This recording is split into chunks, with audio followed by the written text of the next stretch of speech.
C'est peut-être plus prudent de filmer effectivement Damiano Cunego avec l'hélicoptère. Alors, toujours à l'avant de la course, Damiano Cunego. Il compte une poignée de secondes d'avance sur son compatriote Cristiano Salerno. Par contre, pour le reste, ce qui se passe derrière, là, on n'a plus vraiment, véritablement d'informations.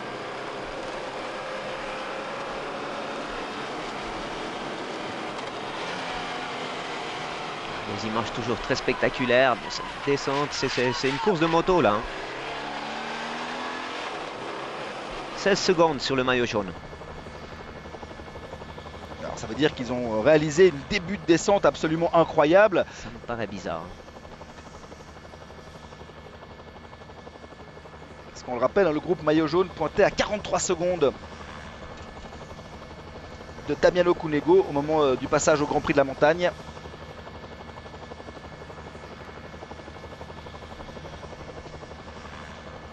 Salerno qui a vraiment des qualités de descendeur assez spectaculaires, et il est en train de revenir sur Damiano Cunego. Ah bah, s'il s'entraîne avec Vincenzo Nibali, il est à bonne école.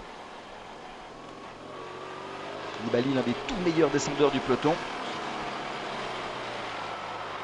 Oula, ça a été très limite là pour Cunego.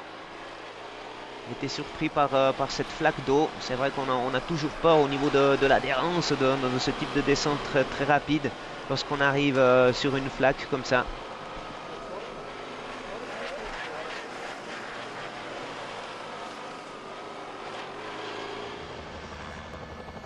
C'est très bien balisé, en tout cas très bien indiqué. Alors Cunego.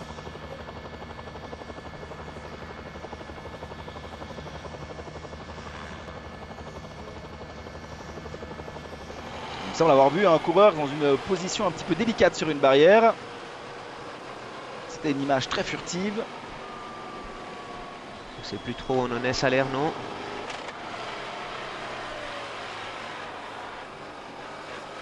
Ouais, Salerno était à quelques mètres juste derrière Damiano Cunego. Et on ne le voit plus.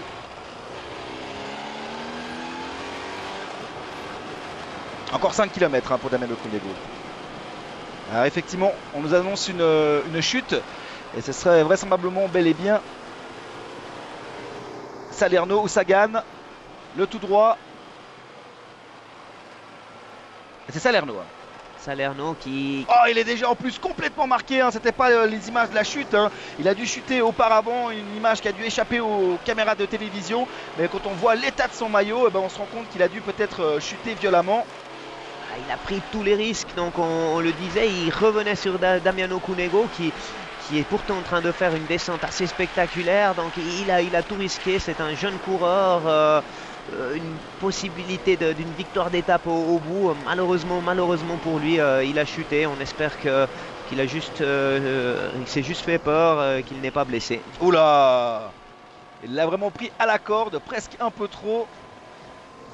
Prise de risque maximum là pour Damiano Cunego. Hein. On annonce avec 19 secondes d'avance. Et ce sera par rapport à Tendam et à Fuglsang.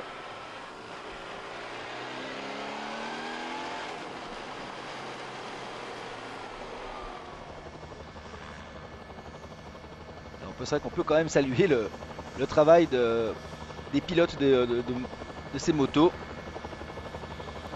C'est Patrick Deletro, notre collègue de la radio suisse romande, qui nous rappelle quand même que ces motos pèsent 500 kg.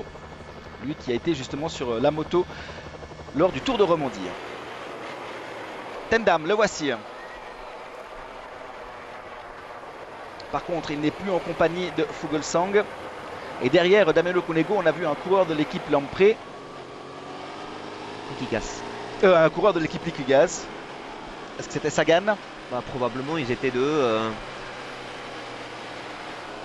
Sagan qui est également un excellent descendeur. Attention, là il y a une voiture qui traîne un petit peu là devant Damiano Cunego.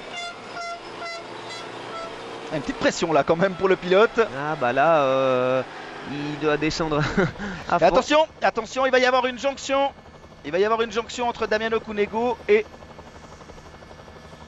vraisemblablement Peter Sagan.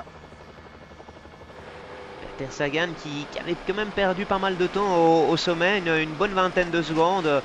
On l'a dit en citant les spécialistes de la descente dans ce groupe de tête, coureur qui vient du VTT, qui a une énorme technique.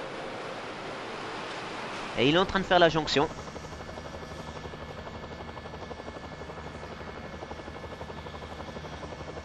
Et voilà effectivement, jonction à l'avant de la course. Et à voir sa taille des mollets, c'est bel et bien et Peter Sagan. Oui, c'est lui. En compagnie de Damiano Cunego. Alors attention, parce que Peter Sagan c'est un redoutable finisseur. Vous voyez le petit signe du coude de Damiano Cunego qui demande un relais à Peter Sagan. Là, il pourrait y avoir une sorte d'association d'intérêt où Peter Sagan pourrait rouler pour Damiano Cunego et Damiano Cunego pourrait lui laisser peut-être la victoire. J'ai comme l'impression que Damiano Cunego il la veut cette victoire d'étape. On rappelle que cette année il s'est imposé lors de l'étape de Romont autour de Romandie. Oui, c'est tout le final est en descente, donc le fait de rouler finalement n'amène pas grand chose. Et Damiano Cunego tablé sur une hypothétique victoire sur le Tour de Suisse. Ce qui est pris, et s'il peut s'imposer aujourd'hui, c'est certainement très volontiers. Mais il pensait qu'il avait course gagnée et là le retour de Peter Sagan a dû lui mettre un petit coup au moral quand même. J'ai comme l'impression qu'en plus Peter Sagan c'est un roublard, il va rester derrière le coureur italien. C'est fou ce coureur, deuxième année professionnelle, on le répète, on dirait qu'on peut voir il a un juste coureur de 35 ans, tellement il a d'expérience déjà. Et il a juste, on l'a vu, il a juste ses chaussures, il va les resserrer. Et il a déjà tous les bons réflexes, il a vraiment, et si par hasard Peter Sagan venait à s'imposer dans cette étape reine du Tour de Suisse, ce serait quand même une drôle de sensation, lui qui était, on le rappelle, dans l'échappée matinale, l'échappée qui a été provoquée par l'équipe Leopard Trek et surtout par Andy Schleck et Jens Voigt. 31 coureurs qui sont partis dès le départ. Et la flamme rouge, la traversée de Grindelwald, et on ne fait que descendre. Et une arrivée vraiment très dangereuse avec un virage assez compliqué à 100 mètres, 150 mètres de la ligne. Alors Cunego, il était deuxième hier. Est-ce qu'il va être capable de remporter la victoire d'étape aujourd'hui? Je pense qu'il se méfie de ce Peter Sagan. Je pense que son masseur ou comme ça a reconnu le final et c'est vrai que le coureur qui va arriver en tête aux 300 mètres aura toutes les chances de s'imposer. Damiano Cunego le sait probablement, donc il roule, il insiste et c'est maintenant que Peter Sagan devrait tenter de passer, après il sera trop tard. Très intéressant, il y a presque 10 ans d'écart entre ces deux hommes. Avec le maillot rose, c'est Damiano Cunego, avec le maillot vert, c'est Peter Sagan. Damiano Cunego, c'est un très beau palmarès, un des plus hauts palmarès du cyclisme mondial. Peter Sagan, c'est la grande révélation du cyclisme des dernières années. Et regardez, il va lui faire l'intérieur dans un trou de souris, Peter Sagan qui place son attaque et ce virage compliqué, et ça va être très serré. Ouais, et la course gagnée, magnifique ce que vient de réaliser Peter Sagan qui s'impose ici en compagnie de Damiano Cunego. Extraordinaire victoire de Peter Sagan, le 14e succès de sa carrière.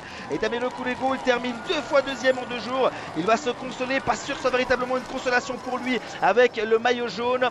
Fuglsang, qui a lui aussi réalisé une très belle étape en compagnie de Laurens Stendam, deux des animateurs de cette journée, termine à la 2e place avec 21 secondes de retard.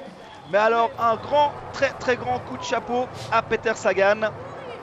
En plus, il a faim de victoire. Lui, chaque fois qu'il s'aligne au départ d'une course, c'est généralement pour la gagner. Il avait remporté l'an passé une étape du Tour de Romandie à Fleurier. Et souvenez-vous, Daniel, il avait terminé 2e derrière le futur vainqueur lors de l'étape à Châtel, qui était déjà une étape, on va dire quoi, de moyenne montagne, qui était quand même nettement moins dure qu'aujourd'hui. Mais lors de l'étape de Châtel, c'était les mêmes conditions météo. Et donc, effectivement, peut-être qu'il se sent à l'aise quand ça devient très humide. De cette manière, il avait du reste cru qu'il avait gagné, Peter Sagan. On le voit d'ailleurs quasiment tous les coureurs qui arrivent encore avec les manchettes, donc des conditions difficiles.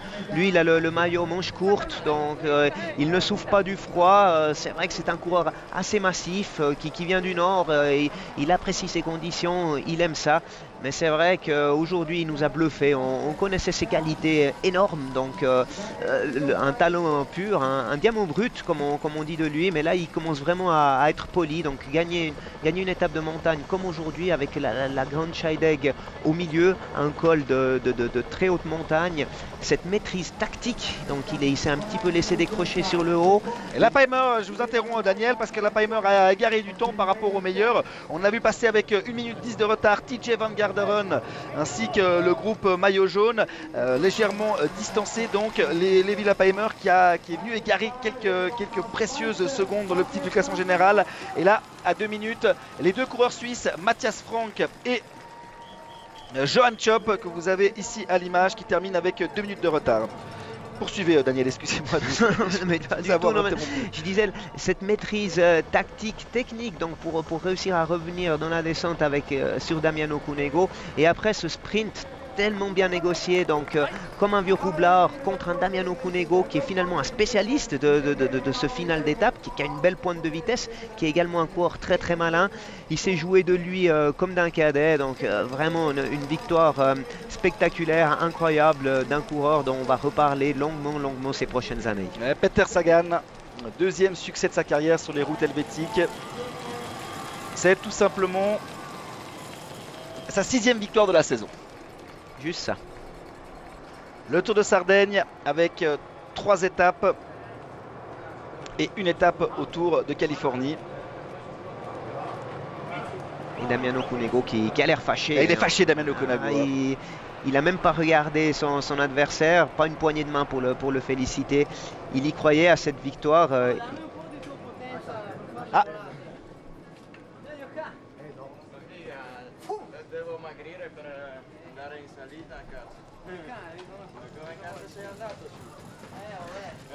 Petite discussion très intéressante entre les deux hommes. Andy Schleck qui en termine. C'est une discussion en italien de Damiano qui lui dit, mais il dit mais quelle puissance pendant le sprint, j'ai rien vu. Fou, t'as démarré comme ça, j'ai absolument rien passé. Peter Sagan qui lui répond oui mais je dois encore maigrir pour les montagnes, j'ai souffert. Et il dit mais oui mais t'as vu comment t'es monté au haut le col, donc c'est vrai que Damiano Cunego un petit peu la grimace, hein. Il a quand même un petit peu la grimace, Damiano Cunego. Et on revoit à la fin de ce sprint final, il s'est glissé dans un trou de souris. Et il n'a pas hésité, hein. Il n'a pas eu peur. Et c'est vrai que quel démarrage spectaculaire, il l'a passé, il lui a fait l'intérieur, il a laissé Damiano Cunego sur place. Au niveau du classement général, le nouveau leader est donc Damiano Cunego. Il possède 54 secondes d'avance sur Juan Mauricio Soler, 1,16 sur Bauke Mollema qui était également là dans le groupe TJ Van Garderen. Laurens Stendam est 4e à 1,19. Et attention à TJ Van Garderen, le coureur américain, 1,21 de retard par rapport à Damiano Cunego. Frank Schleck est 6e, Fuglsang 7e, Di Luca 8e, Kruijswijk 9e et Lappheimer 10e.